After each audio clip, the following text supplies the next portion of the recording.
I want to take you to after your home games that you play in for the Cowboys. You'd come back to your house, there'd be friends, family around. What would you do? Well, it was such a enjoyable time when you came back home. Win or lose?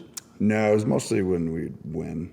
When you lose, you're devastated. I mean, it's so huge. I mean, I guess for you and what you're going through.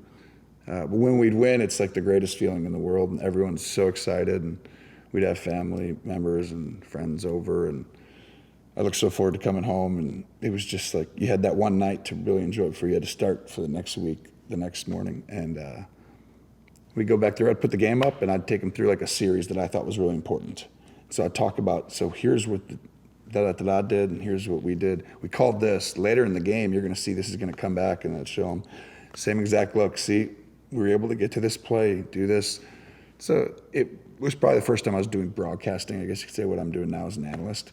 I mean, I had no idea. I was just trying to like get everyone to be as excited as I was about the game after, we'd won. And Did family or friends say anything to you then that like, hey, you'd probably be pretty good at this?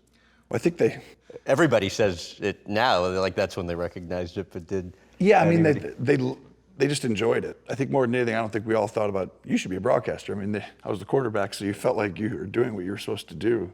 And it was something that I liked without knowing it, I guess. But a lot of it was just, I wanted them to get excited to know how cool this thing mapped out and played out. And because there's so much detail people don't know within a play, they would all be like quiet and like really enjoying it. And so that was fun. The Super Bowl in Houston, you have a meeting with CBS Sports President Sean McManus, his number 2 David Beerson, and then CBS chief, their boss Les Moonves. What do you remember from that? That was probably just the first time I was like, wow, I might actually like do this. What about what happened in the meeting made you feel that way? Just that they were excited to have you, and that they thought I could be decent at it. And that gets your mind stirring a little bit and takes you from one place to another.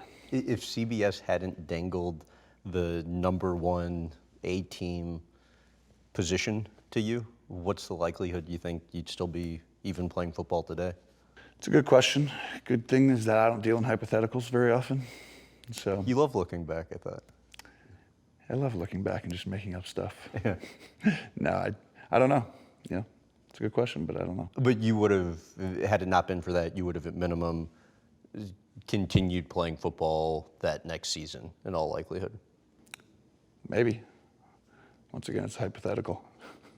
How much less of a time commitment is broadcasting than playing, or if you'd gotten into coaching like you thought you might? Oh, coaching is already number 1 by far. Playing is 2, and then broadcasting is 3, just because when you're playing, you do so much stuff in the team realm as well. In other words, it's not just you getting yourself ready per se. And I think everyone who's at CBS on that first team is exceptional at what they do. They wouldn't be there if they weren't. And everyone's so ready to go when we all get in, because most people get in, a couple days before the game, and then you do all that stuff in a few days. But you do have more time early part of the week. A ton more time, right? Early part of the week, 100%, yeah. You're just, you're watching. For me, it's watching tape. And playing golf and playing with the kids, right? I mean, how special is that? Well, that's why this job is literally it's as rewarding and perfect for, as a dad. I just think it's really, I'm lucky that I get to be around my kids a lot, and I get to grow up, and they're gonna playing with their dad. And I got 3 boys, and it's WrestleMania here every night when they get home from school, and we have a good nighttime sessions all the time. So it's really something I don't want to miss. You ever think you get into coaching?